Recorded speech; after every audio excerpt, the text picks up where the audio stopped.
Shining bright, sunshine in the sky. Megan and Tammy here to testify, spreading love, laughter and good vibes too. The Fat Girl Chronicles, we're breaking through. No more. Hey everyone, welcome to another episode of Fat Girl Chronicles by the Fat Girl Flippers. I'm Tammy.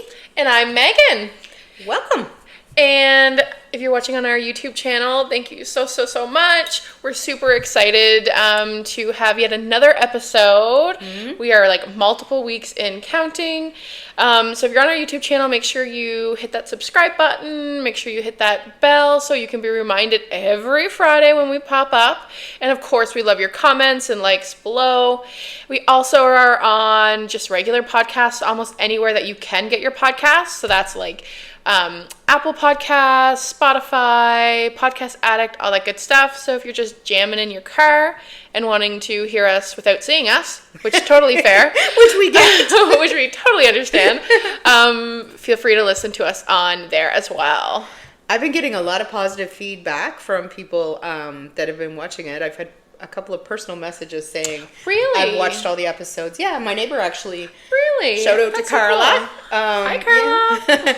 Yeah, she mentioned that she binged our episodes and she's waiting for the next one. So here we are. That is super exciting. Yeah. That's super exciting. She said she learned some things and. Okay. Yeah. Cool. So how's your week been going? Up and down. How about you? I would say the same. I feel like I'm just like kind of in that transition between spring and summer. You know, it's been really nice weather, but it's also been pretty rainy. And so, yeah, up and down. Yeah, I totally get that. It's been mental health wise, not so great. But, you know, and physically, kind of a lot of rain, and that usually affects your mood, not being able to get out. I like the sunshine and nature, as everybody probably knows by now. Right, and it is super rainy out there too. We're supposed to get like tons and tons of I know, of rain. yeah, up to 50 millimeters or something in our area. So, yeah. So what's on your mind this week? What's on my mind? So, what current topic, I guess, are you thinking of in your mind a lot? Well, I think that it would be cool to talk about we both have different like kind of conditions, chronic illnesses, I guess you would call them. So maybe we could talk about that, because a lot of women are struggling with that. I just got recently, well, I'll talk a little bit about my journey a little later today, but basically I got good news, and so one of the things that I have is PCOS, so maybe we can talk about that a little bit. Yeah, absolutely. What about you? Well, for me, as any of you know that know me, I have lipedema, which is a fat disorder, and it makes it extremely hard to lose weight, and it disfigures your body and causes loss of mobility. So here I am, in my wheelchair. And it's actually June. We're right at the end of June, and this won't air until July, but June is Lipedema Awareness Month. So cool. That's really cool. Yeah. So what is it? So lipedema is a fat disorder. Yeah. It affects your lymphatics, and it is also related to hormonal changes in your body. So most people will start to get lipedema changes with puberty, with every pregnancy. Yes. It's prevalent in women, although it does happen with men, but it's a lower percentage. So you'll usually see growth of the lipedema, which causes nodules and growth on your body. If you've ever seen somebody with legs that look like stovepipes or chimneys, they're the same size all the way up. Generally, that's lipedema. So hormonal changes, it happens during puberty, it happens during pregnancy, it happens during menopause, or anything related to hormonal changes. So even somebody who maybe is transitioning or trans could also have growth during that period. And right now, I happen to be, even though I've had a hysterectomy, I still have my ovaries, so I'm going through menopause, and I'm in a flare right now. Okay. Yes. So makes it difficult, because I'm on a journey to walk again, and that journey includes doing a lot of things, which include weight loss surgery, which I've been prepping for almost a year, and I seem to have plateaued. And it's hard on the mental health sometimes when you are working so hard and you can't get ahead, and your condition doesn't help. Right. So yeah, diet and exercise does not help lipedema. No. And there's no cure, except for very expensive liposuction that's available in Europe. Although we have had some small wins here in Canada, Manitoba especially has mentioned lipedema in the Senate and recognized it, which was really nice to see. Shout out to Emma Clooney. She's one of our advocates out in Manitoba. So good on you, Emma. And yeah, so that's what I've been thinking about a lot. What about you and the PCOS? Well, first I just want to say it is so interesting to me how impactful hormones are. Yeah. Like, that's the one thing that stands out to me through a lot of this, is how much impact hormones actually have on the body, like physically, mentally, 100%. Everything. Yep. I didn't know that there was any sort of correlation or any sort of connection between lipedema and hormones. Yeah, no, that's that's super interesting. When lipedema grows, when you start to see people get growth of, and it usually happens quickly. You'll see them get, like I've got one growing on my arm right now, and I think I showed you right away when it started. Can you explain what that would feel like? So under like your felt your arm under right your now. skin, for people who are watching, I'm going to show you on my wrist. It can often cause cuffing, which looks like a cankle at your ankle. You know how like people have. That makes me laugh so much. I know, I don't even know why. But that's the only way to explain it. No, it like, makes sense. Lipedema does not affect your hands and it does not affect your feet, but it affects all your other extremities. Everything. And it can affect, once it gets to stage 4, which is where I'm at, it can affect all over your body.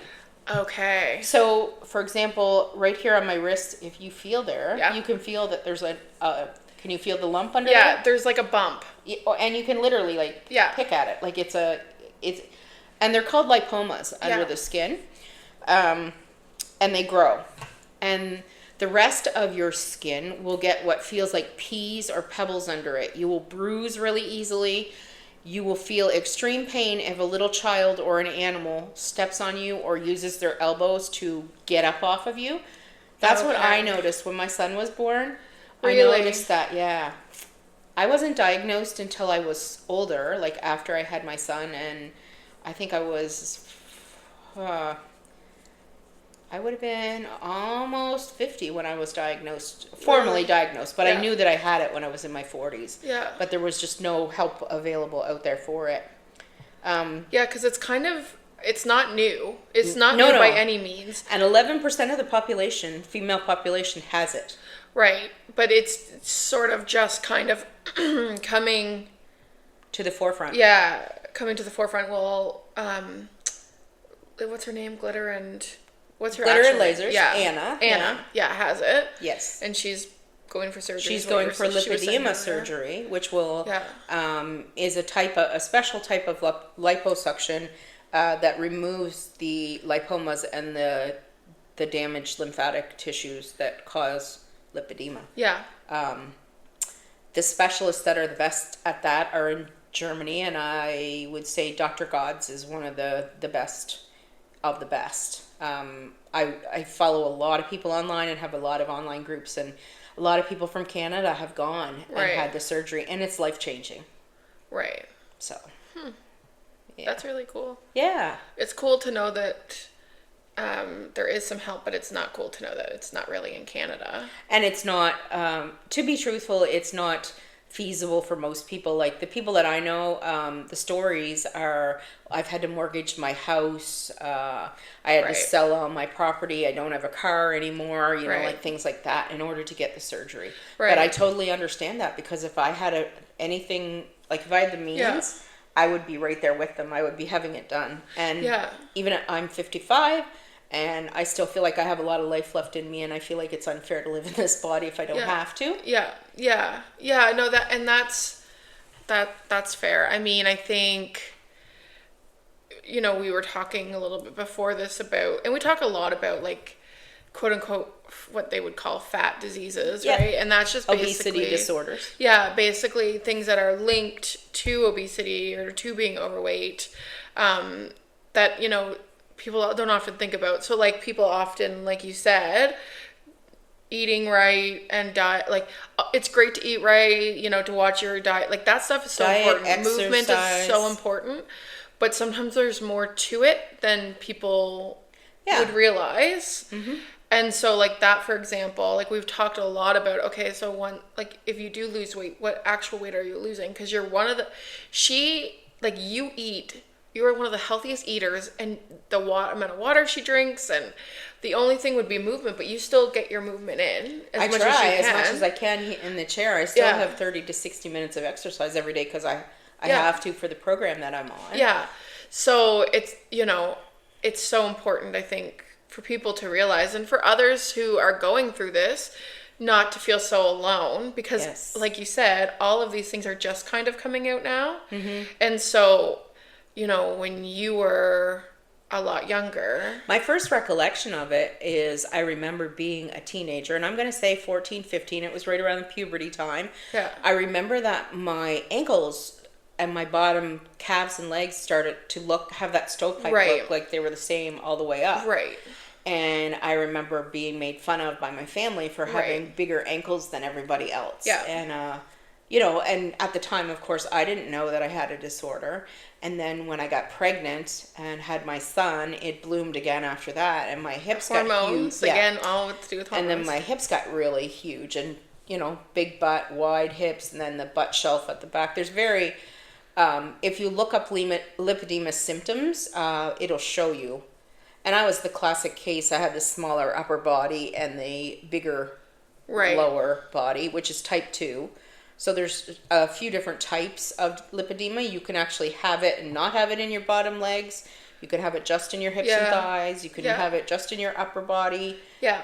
But I have type 2, which is the classic type, which is smaller upper body and wider hips and bigger legs. And that's how it started. You have more of an hourglass figure, I guess, in the beginning. Yeah. It's incredible to me to think about the impact of all of that. For me, it's the hormones. It's like I just didn't even realize. Yeah. Like until I started looking into my own stuff, I just really didn't realize.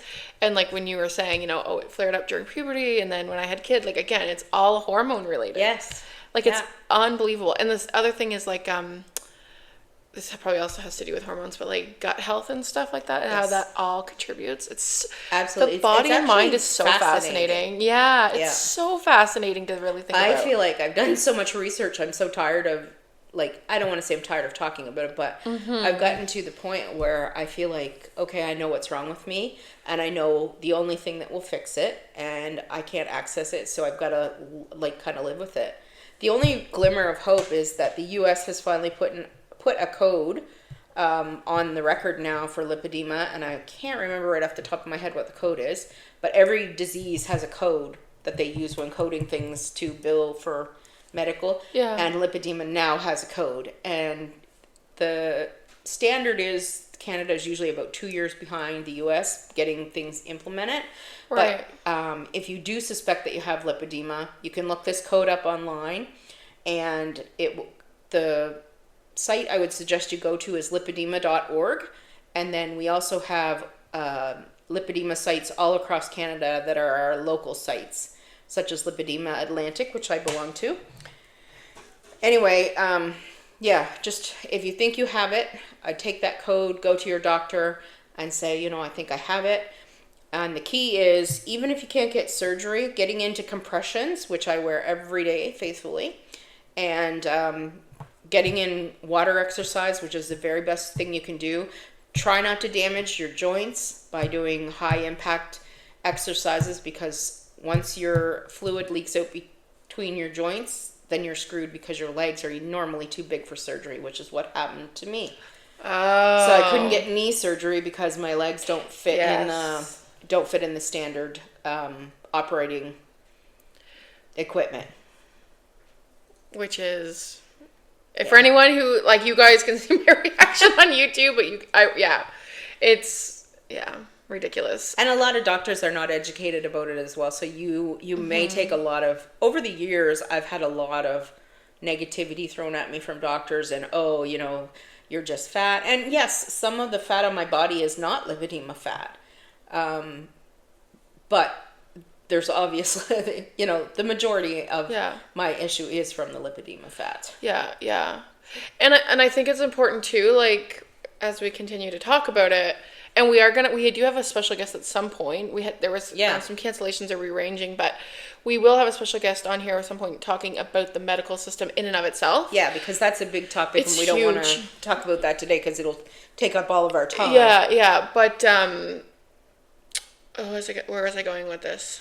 I can't remember now. Just that, like, you shouldn't have to feel shame. Oh, yeah, so you shouldn't, just because we're talking about illnesses that contribute or are linked to obesity or whatever, it doesn't really matter whether you have something or you don't. No, absolutely. At the end of the day, everybody just deserves respect, and it doesn't really matter whether you gain weight because you ate too much or you don't exercise or you've got PCOS or lipedema or you... It doesn't matter. Big boned, whatever. Let's face it. If you eat too much, you've probably got an eating disorder. Mm-hmm. Right? Like, if that's the case, you've probably got an eating disorder which is related to trauma, which again comes back to mental health and all of those things, which we will talk about. But there's reasons why people are overweight. Yeah, yeah. And just to go to your point, like, yeah, so for my scenario, I was diagnosed with binge eating disorder very recently. Well, I guess it's been maybe a year. Yeah, or so. Anyway. I'm so proud of you, too, for the journey that you're on. Because you've really taken control of your health and your... Yeah, like physical and mental. Yeah. It's been a healing journey. But, yeah, so I understand what you're saying with that. Yeah, so... Regardless, my point is, regardless, whatever size you are, however you got there, doesn't matter. At the end of the day, we're all human and we all deserve the same respect, right? Mm-hmm. And so, like, this argument of, I'm only being a complete a-hole because I want you to be healthy is ridiculous, because you're just causing, like you said, you linked it to trauma, right? Like, that just causes more trauma. That just causes more people to want to hide and be shamed and want to eat out their feelings. I mean, that's literally been my life. So and me too. Newsflash, me too. Does not work. Me was the frustration because I was always active. Yeah. You know, I was an active kid. I was an active adult. Camping, hiking, fishing, kayaking, you know, like all of those things. And love outdoors and the sports and all that kind of stuff, and it didn't matter what I did, this just kept getting bigger and bigger, and it was scary. You know. So don't beat yourself up. Do your best. And one thing I have learned is that people don't talk about it a lot, but these things can affect your mental health extremely. Everything's so connected. The feeling of failure, and then, you know, going to a doctor and having them chastise you again is, you know, you're coming home and you're going to feel worse. And if you have a binge eating disorder, 9 times out of 10, you're going to eat because you feel bad because of what you were told, and you feel like you're a failure. Yeah. And you feel like there's no point, right? Yeah. And just like, you know, lipedema, binge eating disorder really wasn't, like, it wasn't much of a thing. Like, people didn't know much about it. Like, I was referred to the eating disorder clinic in Halifax years ago when I first moved back. So this would have been like 2017, maybe 2018, and I was denied. That's funny, because so was I. Really? And that's the other thing, right? We all display symptoms differently, right? And so my problem usually is that I pretend that I'm like all hunky-dory, and so that's usually what happens to me. But so again, it's because people don't really know much about it, and it wasn't until recently, in the past year, that I was actually diagnosed with it. So that was a bit validating for me. But yeah, so that's also an interesting. We could probably do a whole podcast on that, like what that process is like, and absolutely all of like the questions. The questions and are so weird. and the feelings and how you deal with things afterwards. Once you get validation, once you get confirmation that okay, this is not my fault. Yeah. This is a disorder. This is not my fault. Yeah. You know. Yeah. Because a lot of people do blame themselves, and I know with lipedema, I did. Yeah. It's extremely hard some days to just realize that this is what you've got and you've got to live with it, right? Yeah. So as far as I go, so my biggest thing is the biggest thing I struggle with, I think, so I have PCOS, and a little bit of a backstory about how I got that was, I went through this period where I was having a really heavy monthly cycle that just didn't end. It went through the whole summer. And then I just stopped. And I didn't get anything. And so my doctor referred me to like our children's hospital here, which is called the IWK, and which I'm very fortunate to have been in. But initially it was kind of an issue around, well, maybe it might be your weight.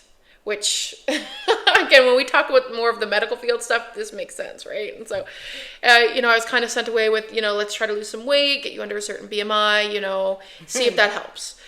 So it wasn't until COVID and I had someone taking over for my regular doctor while she was on maternity leave that while I was talking over the phone and giving her all these symptoms, she had said, well, actually, this sounds really concerning. I think we need to get you in for a biopsy. So I went in and I ended up getting diagnosed with 2 different things. One was PCOS, which a lot of women have. And when I spoke about it online, like on my own personal account, people did reach out and they said they've been just diagnosed. And it's way more like common than we realize. Yeah. And then the other thing I was diagnosed with is called complex hyperplasia with atypia, which is basically, it was stage 4. So this is like the last stage that you can get. And essentially what it is in my uterus, there was polyps. I was covered in polyps, like covered. And they all had atypical cells, so cancerous cells in them. And so essentially what that means is because the cancerous cells were within the polyps, it was a pre-cancer diagnosis, and it would have been a cancer diagnosis if they left the polyps and entered the lining of my uterus. So those are the 2 things that I was diagnosed with in terms of and both of those are, again, often anybody of any size can really experience them. Like you don't have to be overweight to have these things happen, but they are often connected. Or you see a lot of women who are overweight or obese with like similar diagnosis, especially like PCOS. And so for me, and I'm sure a lot of people can relate to this as well, and you probably had this on your journey with lipedema, I struggle with using things as it's not an excuse, right? But I feel like it is. So like when you are raised with, you are big because of things that you are doing. You are not exercising enough. You are eating junk. You are whatever, like all of these core thoughts, which we all know, like through therapy or whatever. You are all of these things. So then when I, got the diagnosis, it's really hard for me to be like, oh, it could be this way because of this and not because of this, because it's so much easier to kind of blame yourself for things than it is to actually understand that there's a medical reason for it, especially when you're being told all the time that that's an excuse, that's, it's just because you're not taking care of yourself, that sort of thing, which I'm sure you also kind of experience. Unfortunately, yes. Yeah. And I mean, I also had a diagnosis of fibromyalgia early on, and I'm still not convinced that I have fibro. I think a lot of my pain is related to the lipedema. And that's something that people don't realize either, that lipedema is very painful. Yeah. Not everyone has pain with lipedema, but if you do have it, it is very painful. Yeah. The other thing that is similar to what you had is when I had my child, which I only have one, I found out that I had cervical cancer at that time. Right. And I had to have a hysterectomy. So that was a shocker too. And I think during that period when they took out my uterus, it probably affected the lipedema as well. Oh, no doubt it did. Yeah. No doubt it did. So for PCOS, what I've learned, and I've not done, so Tammy's really good about, and because she advocates for herself a lot, which I admire. Thank you. Yeah, but so she does a lot of research. So if you could literally almost ask her anything about lipedema and she would be able to tell you. I've only really learned about PCOS in the last little bit, and it's not been a whole lot. What I do know though, and maybe that would help people who also have PCOS, that I've learned through like talking to other people. So things that you would struggle with is like excessive like peach fuzz or facial hair. Some people get it worse than like others. my friend Paula, who has who has a beard, and okay, there you go. She's beautiful, and exactly. I believe she has PCOS as well. Yeah. So it again, and it's PCOS is like hormone related. That's basically how you get diagnosed. So that's basically they took all my hormone. They did blood work or whatever. They got all my hormone levels, and that's how I was diagnosed. So, and I just want to speak on that. Yeah. It's very difficult to get a doctor. You're lucky because you're going to the IWK. Yeah, very lucky. But to go to your GP, if you're lucky enough to have a family doctor, yeah, a lot of them don't want to do hormonal testing. Like Yeah. they feel like that's a waste of time. And that's exactly, my doctor said that to me. Well, there's no need, because I wanted to know where I stood as far as my hormone levels, right? Because it affects the lipedema. everything, which is nuts because it affects us so Yeah, bad. and he was like, well, I don't think that's really necessary. You know, he goes, we know that you're probably, because of your age, you probably are in menopause. So, you know, like there's no... You probably are. You probably are. Who gives a flying F? Yeah. Anyway, that's kind of the way it was left with that. But I would have loved to have the opportunity to have the hormone levels checked, because maybe something's really seriously badly out of whack and needs to be, you know...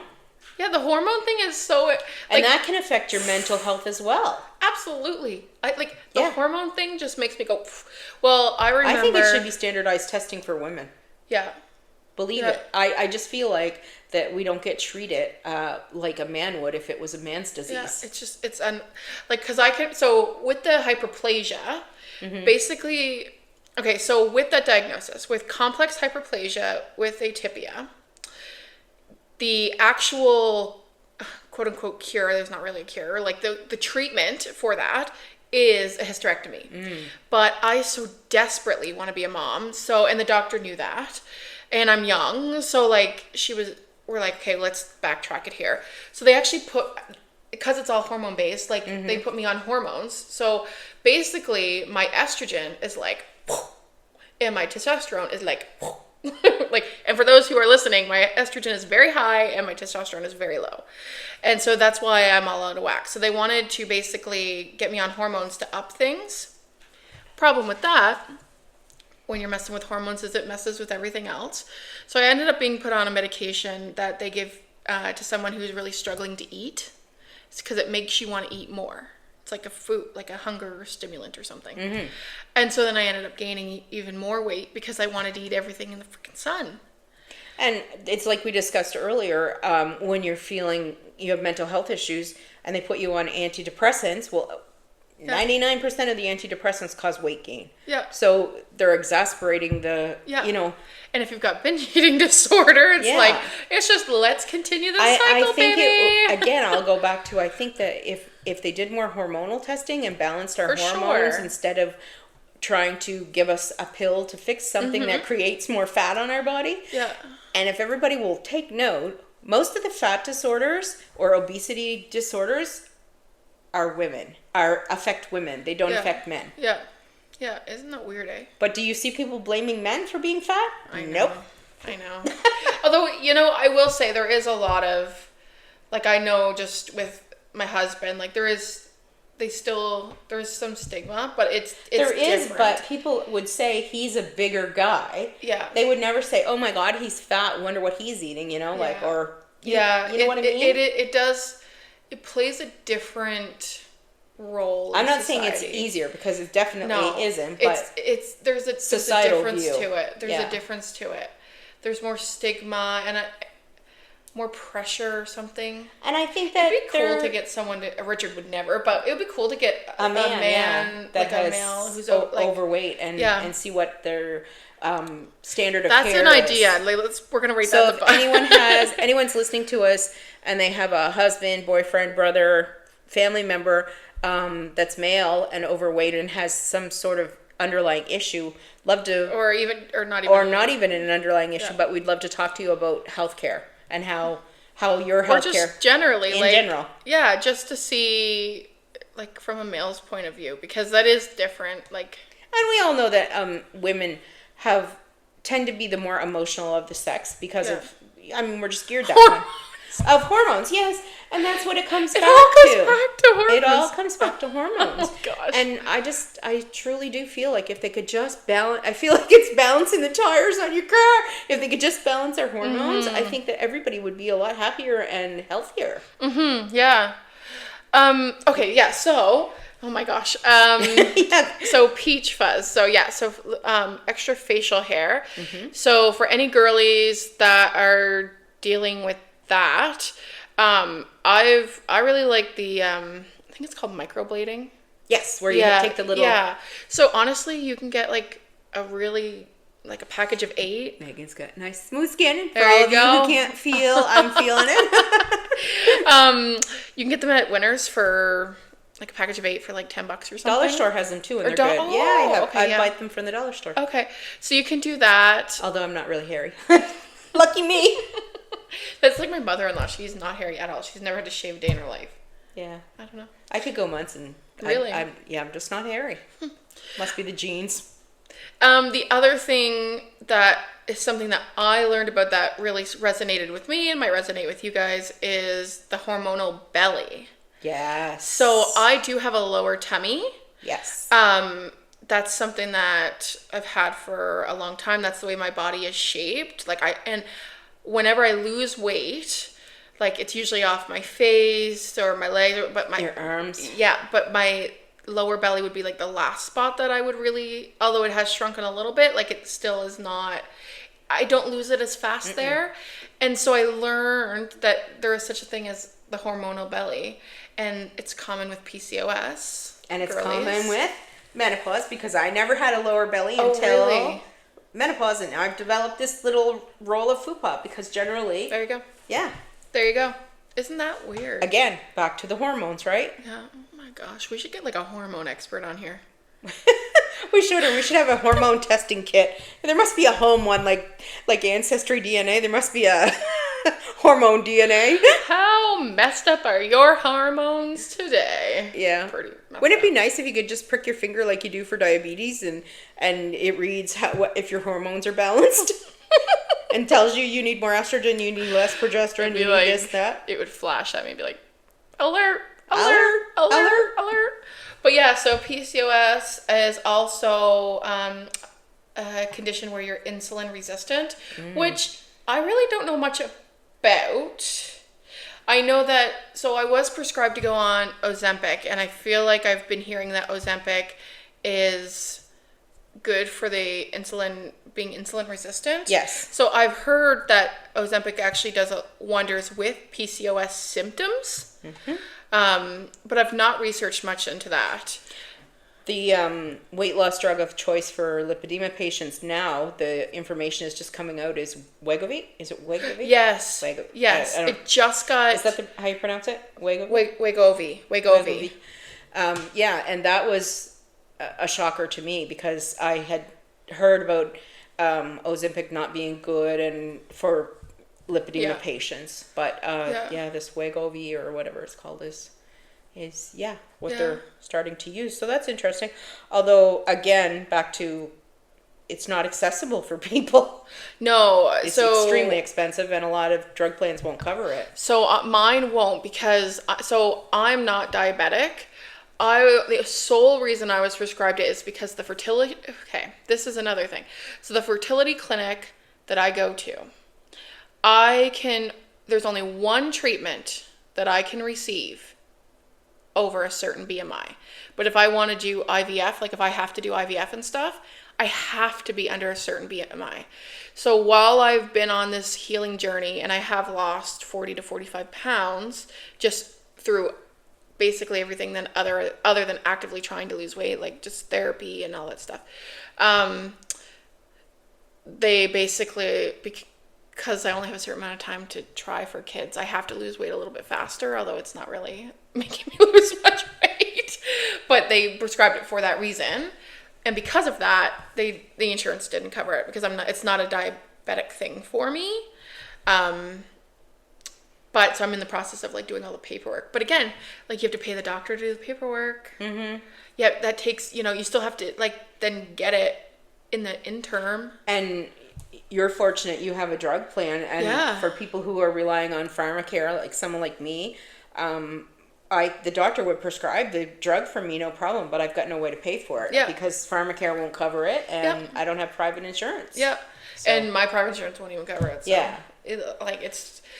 But now, then you have to fill out forms and all that stuff. But so that's, it's just nuts. But that's for PCOS, the hormonal belly. We got peach fuzz. It can impact your sex drive.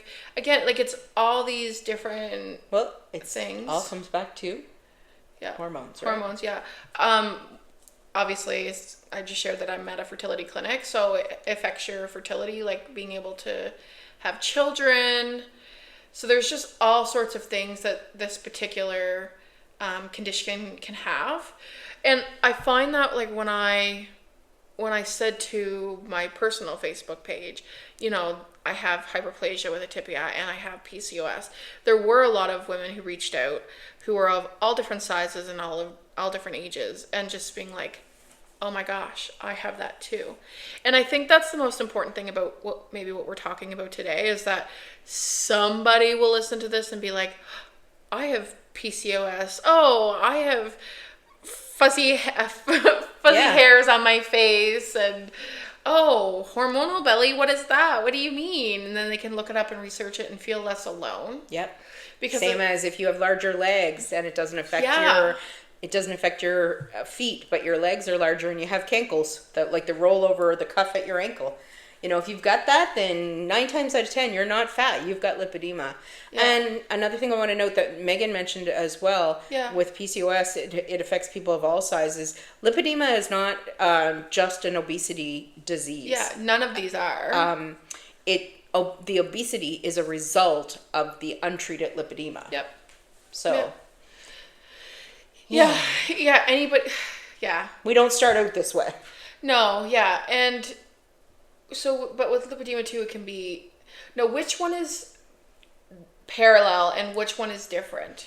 Lymphedema is one limb, meaning you only are affected in one limb, and it also affects your hands and feet. Right. So someone you can be born with lymphedema, which is primary lymphedema, or you can have secondary lymphedema from other causes. And I have secondary lymphedema because of having lipedema. It's advanced to the point where it's starting to turn into lymphedema in some spots of my legs.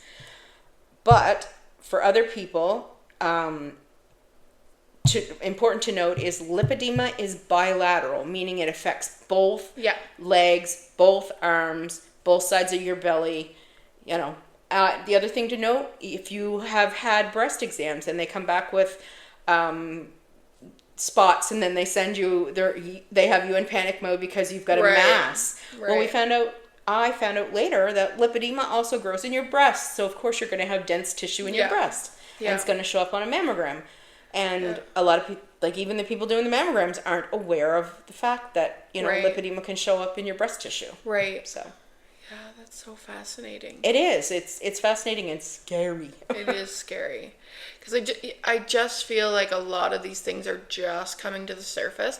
And I do feel like if you can't see it, people really have a hard time believing it. Like, if I walked around with a broken arm, You know, like, I think it would be different than Or saying... if you had diabetes and you know, you said, oh, I have diabetes, that's why. Because it's been around for so long Yeah. that people are like, oh, that's a valid reason. PCOS is it's been around. Like, the thing is, these things PCOS has been around, but people have not talked about what are the effects, why does it cause this, or how can we fix it. Yeah, like, I have, and to this day, really, I don't have much. Like, I know little bits and pieces, but again, for me, and this is, you know, if I can offer one piece of wisdom to anybody, it would be kind of do what you do, which is... Do your research. Do your research, right? Because, you know, for someone like me who really, really, really, really struggles with saying, I have this condition, and because I have this condition, these might be the symptoms. Instead, I rather think about, I'm a failure because of things that I'm doing, right? And that's just the way those are my core, whatever, core thoughts or core values. I want to learn more about PCOS now. I really want to, because I've got a couple of, like you, Paula, I've got a couple of friends who have it, and I'd really like to know a little bit more about it so I could be educated and a little bit more compassionate. It really impacts, like, fatigue is another one, like chronic fatigue with PCOS. That's the same with us. Yeah. And again, that comes down to hormones, I think, right? Fluctuating hormone levels. And because it does come down to the hormone thing, like, this is the other thing about all of these things we're talking about, is that, you know, what it looks like tomorrow could look really different than what it looks like next week. Yes. Like, there's no standard or cookie cutter scenario. It's all different. Yep. And so it makes it really challenging, because you can be like feeling really good one day and really not good the next. Yeah. And I struggle with that. Yeah. And again, that's hard for people to comprehend. Like, that is hard for people. Because they think, and I'm going to say it, a lot of people think fat and lazy. Yes. Fat and lazy. Fat and lazy. Why is she laying in bed? Fat and lazy. They don't realize that my legs feel like they're on fire, or they're throbbing like a toothache. Yeah. And there's no explanation for it, and it doesn't matter what I do, I can't get rid of that pain. Yeah. Yeah. You know? Absolutely. And that's not every day, but when that happens, then yes, I am limited to the bed, or I am limited to very little activity or very little movement, because I'm trying to either distract myself from the pain or to manage the pain. It's like I live around the pain. Yeah. Yeah. So as far as, like, you know, having sort of a community or healing from this or getting more information, like, I would, like I said earlier, I would encourage people to do the research. Yes. As funny as it sounds, I would encourage things like TikTok. And the reason why I would encourage things like TikTok is because, you can go and you can do Find your a Google, bunch of garbage, but and you can do like pure research, right? You can go into a library and read and all that stuff. But I find what's the most impactful is listening to listening to people's stories, being like, hey girl, I got the fuzzy head. Yeah. I've got the hormonal belly. Yeah, I'm tired. Like, I struggle with fertility. I get it. My sex drive is everywhere. Like, and I you understand. have a little bit more leverage too if you're educated about it and you go to the doctor. Print out, if you can, or take on your phone or whatever, some actual medical. Like, I tend to not go to TikTok or anywhere, but go to like medical sites like Cedars-Sinai or somewhere or the hospitals in Germany that have expertise in this area, and they have information sheets, and say to the doctor, okay, this is what they're suggesting. This is what I need you to prescribe for me. Yep. You know, I need medical grade compressions. I need this. I need that, right? There's a lot of things that if you're educated and you can advocate for yourself at the doctor. Yeah, so it sounds like for you, so for me, I don't typically do, but that's where I lack, right? So that's where, like, I just like to kind of hear people's story. I think I'm Bits in the and stage. pieces, you're Yeah, so I'm like in the stage where it's like, I'm just wanting to not feel alone in it and learn more about it. But Tammy's she is in it right now. And so she's the one advocating for that. Well, and we're advocating across Canada right now. Yeah. In the lipedema organizations, we're advocating across Canada for change because it needs to happen. It does. And it needs to be recognized, and absolutely. people need to get the funding for the treatment, and Canada needs to step up, train some surgeons, and get this happening here. Yeah. Because people need to be able to return to society. They need to be able to return to jobs. They need to be returned to their families. They need to be returned to outside nature, whatever it is. People need to be returned to a normal or quote unquote normal life. Yeah. Yeah. Instead of being trapped in a body that loses mobility, causes extreme pain. If there's, and it's been proven, the surgery works. So yeah. So there's lots of things. So you can. As everybody can see, I'm a little bit passionate about it. No, but that's good, right? Like, it really depends on your journey and where you are. Exactly. I'm at the point where I'm just kind of learning more about myself and learning about it, and just wanting to kind of feel connection to people who go through it. It's really good when someone says to me, "Oh, I have PCOS too." Yeah. Like, that feels good to me. I'm not at Tammy's stage but she's also in it. Well, I'm also in it, but she's in it and doing her own thing, and that's what helps you, right? So you kind of have to find your own way of doing things. And if, like, advocating, which is funny because I'm like the social worker, so you think I'd be the one on the front line doing, rah. The other thing I was going to mention about you and where you're at with it is you're at a different stage in your life than I am. You're working full time. You've been going to school. You've got a million things on your plate. Yeah. So you don't. Whereas I've been off work because of these things, right. And I have the time on my hands to research. Yep. And, a lot of times that's what I do for distraction is, try and find out whatever I can. And that's so good. That is so good. But I'm glad that you get glimmers of hope, and you get little snippets when you can. From where you can, because that's important. Right. And then the other thing, which I know you also do, something that we both do, is on Facebook. I know, because we're old. We're both old. Facebook is old. Like, we love Facebook. Yeah. So the youth tell me anyway. But, like, groups. Supportive groups. Supportive groups is right. I would probably not be here if it wasn't for supportive groups. Yeah, I find them really helpful. Like, I'm a part of some that talk about PCOS and fertility. I'm part of some that talk about PCOS, hyperplasia. There's a Facebook group on the fertility clinic that I go to. Like, I follow all types of groups on Facebook. I find them very, very helpful. And usually they can be pretty specific. So you can find some within wherever you live, or you can find some more internationally. Like, it kind of, and there's also some, like, I'm not sure if they're even accepting new people, but I'm a part of a private group called Caring for Fat Bodies, or Round Fat Bodies. I'm on that one too, I think. Yeah, that one's really good. If that's been around for a long time. That one is super good. Caring for Fat Bodies, I'm pretty sure that's called. Yeah. So that's what I also do for help. But most importantly, like we always say in these podcasts, self-care, taking care of yourself, giving yourself some compassion, something that I'm working towards. That's part of my healing journey, is giving myself compassion, because I'm very hard on myself. That's kind of what we would suggest, right? And the other thing is just reminding people that if you see people on social media, because a lot of people are quick to judge when you're on social media, and quick to be the keyboard warrior and slap down a comment before you really know what's going on. Yeah. And I would just encourage anybody to take a moment before you make comments and think, would I say this to this person's face? Yeah.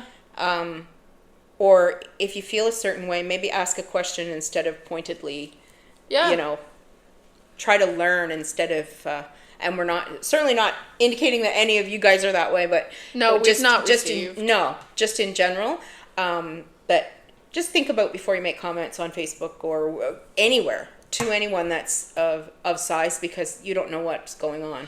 Yeah, there was only one time I put on a TikTok, on my personal TikTok. It was after my vacation, my cruise, and there was this thing on TikTok where she was talking about, and it was some sort of like body positive image thing, and I put a bunch of videos on it, like, and put it to the sound, and someone did comment. What did they say? They said something like, "Oh, that's nice until you die and your family and friends don't even have you anymore," or something. I'm like, aren't we all gonna die? Like, seriously. I've had a couple too on my, I think it was TikTok, when I had done last summer, when I had done the bikini from the back shots and stuff, and I had posted that.